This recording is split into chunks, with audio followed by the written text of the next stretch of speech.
yeah, I shot that cell tape, sent it back to them. Yeah. Kwadlula enye inyanga futhi, complete silence. Hey. Yeah.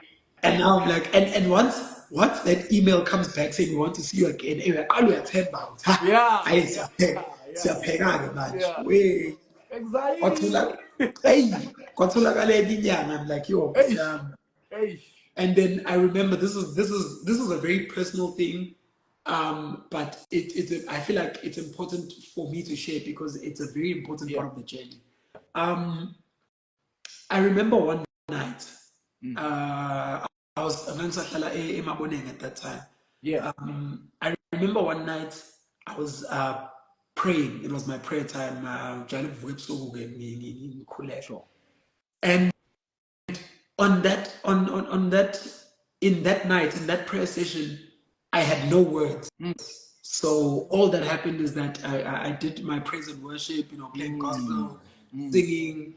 When it was time for me to get into prayer, I remember I fell to my knees. I raised my hands and I just cried. Cried because I'd gotten to that point where I'm like, yo, I feel like I've been auditioning. I feel like I've been auditioning and getting positive feedback every time, but not getting the role. Yes. Like I'll do an audition for my ads, and they're like, "Wow, you're so good," but I told you, she Sure. parts. I told you role. So Yeah. I'd gotten to the point where I wasn't giving up, but I was defeated. That's right. That's right. I'm going to every audition.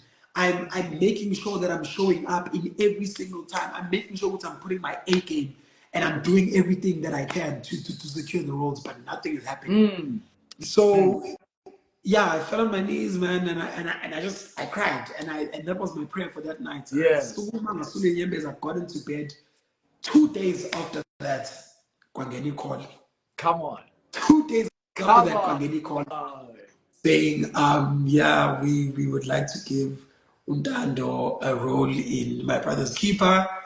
Initially, I had auditioned for Usbusis, and then for character Yeah. and then they were like, no, but it's not for the role that he auditioned for. Yeah. It's for a role. Now listen to this. It's for a role that was created Come on. for him. So it wasn't there before. That role didn't exist before. It did not exist before. It was created, it was written. It was written according to how I did the auditions and the personality or the bits of personality that they got from me or about me. So as far as I know, this is the information that I've been told.